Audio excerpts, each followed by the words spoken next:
Pourquoi certaines femmes n'y arrivent pas en amour et passent d'échec en échec? Bonjour, vous me connaissez, je suis Germain Oncari, psychopraticien de vie sentimentale pour les couples et les personnes seules qui souhaitent en tout cas rencontrer l'amour. N'hésitez pas à prendre rendez-vous avec moi.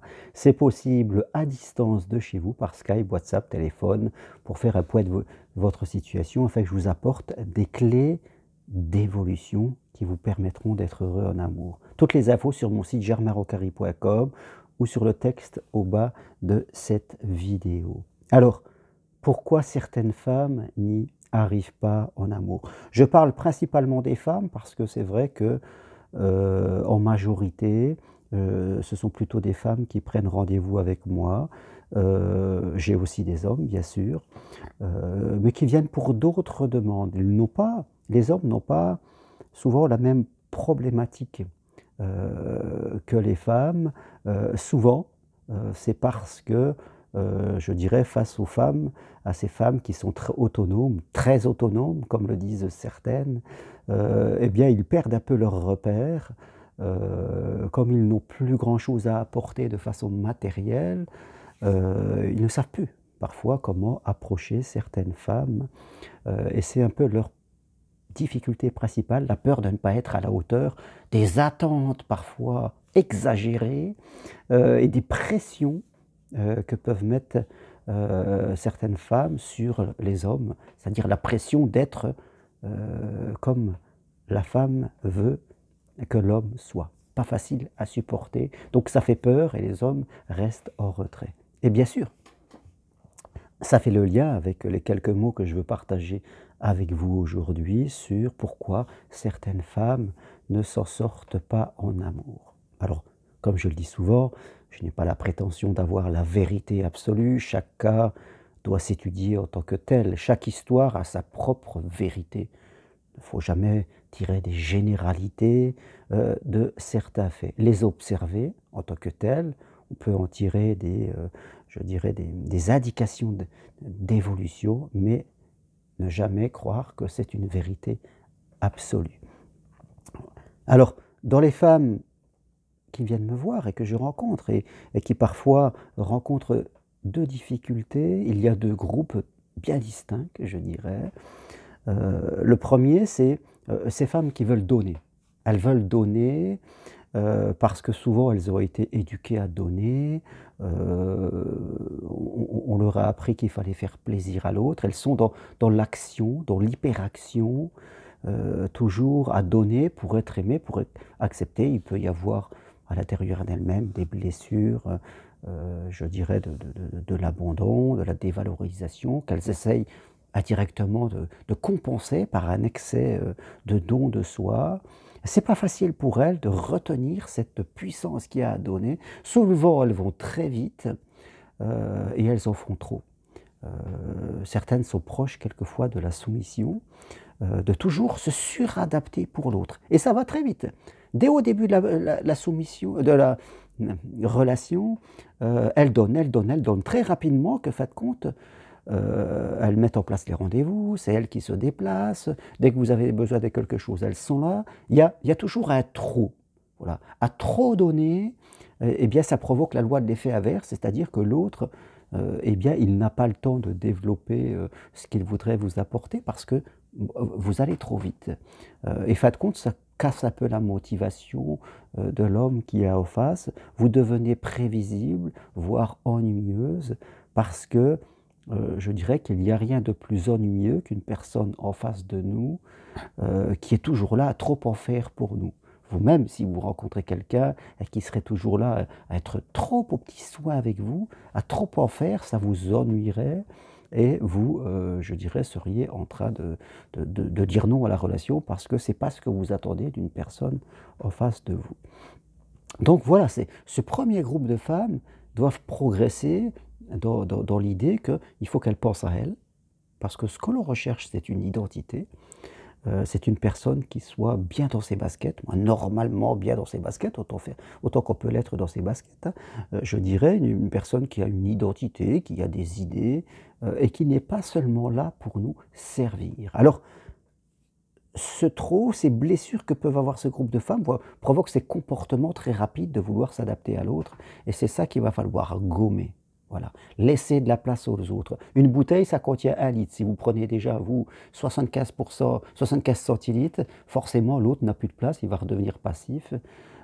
Et après, vous pouvez critiquer l'autre qui est passif, alors que même que c'est vous qui l'avez rendu comme cela. Donc, le premier groupe, c'est celui-là.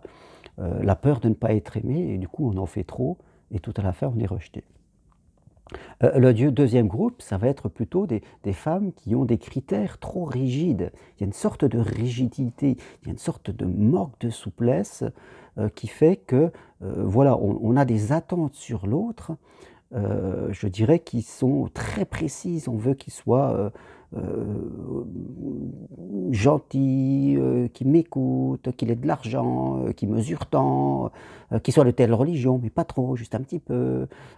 Voilà, je demande parfois à certaines personnes de me dire leurs critères et je suis toujours étonné, surpris de voir des listes de critères très importantes, hein, je veux dire, quasiment impossible à réaliser, bien sûr, parce que c'est pas humain d'avoir des listes de critères sur quelqu'un, je dirais, comme cela qui montrent qu'à un moment, ces personnes sont dans un esprit très détail, très étroit. Bien sûr, là-dessus, il peut y avoir des blessures de la justice qui donnent envie, en tout cas qui créent ce besoin de ne pas souffrir.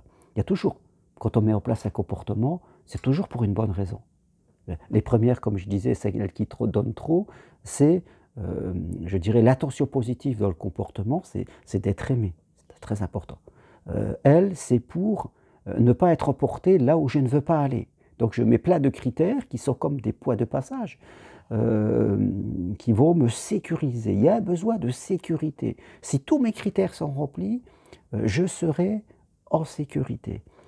Donc il y a souvent ces listes qui paraissent très inhumaines, vous voyez ce que je veux dire, et quelque part, elles sont infaisables. Et souvent, on ne tombe pas, on tombe même sur le contraire des critères, et fin de compte, on va rajouter des critères. Donc, un besoin de sécurité. Souvent, ces personnes, voilà, leur sécurité interne, c'est-à-dire celle qu'elle devrait s'apporter de elle à elle, est trop faible. Donc, il y a toute cette liste de critères, et bien sûr, quand on entre là-dedans, l'amour n'y trouve pas sa place, parce que c'est enfermer l'amour dans une boîte, c'est perdre la souplesse. L'autre se sent jugé parce qu'il est observé. Forcément, si on est avec quelqu'un et qu'on a toute une liste de critères, on va se retrouver en mode observation pour voir si l'autre correspond à nos critères. C'est quasi automatique. Et l'autre va le ressentir intuitivement. Forcément, il va s'écarter de cela.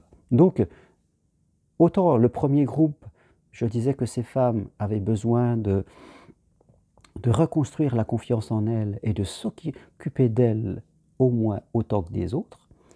Et ces secondes femmes ont besoin de travailler leur lâcher-prise, c'est-à-dire de retrouver cette confiance en la vie, cette confiance en l'autre et l'idée que personne ne vous emmènera où vous ne voulez pas aller. Si vous savez ce que vous voulez, si vous savez le dire, personne ne vous emmènera là où vous ne voulez pas aller. Donc vous pouvez être vraiment en mode cool, y aller.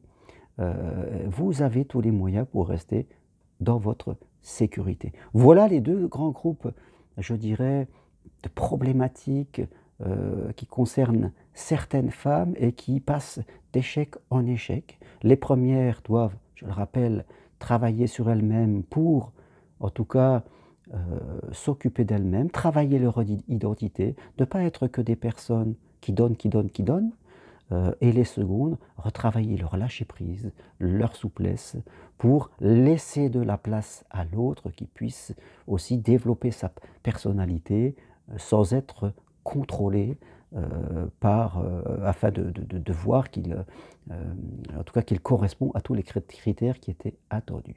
Voilà ce que je voulais partager avec vous. Je crois qu'on peut dire que c'est facile à progresser. Vous pouvez tous progresser dans la relation que l'on a avec les autres. Il suffit juste de se donner le temps, ne pas être pressé, ne pas rester tout seul, sinon, vous savez, comme je le dis, il y a des angles morts, on ne se perçoit pas, on ne peut pas trop s'analyser. Mais voilà, si vous vous lancez dans un accompagnement, que vous vous laissez le temps, forcément, vous allez avoir des résultats positifs pour votre vie sentimentale. Merci à vous, à bientôt. Appuyez sur j'aime si vous aimez mes vidéos et je vous dis très bonne journée.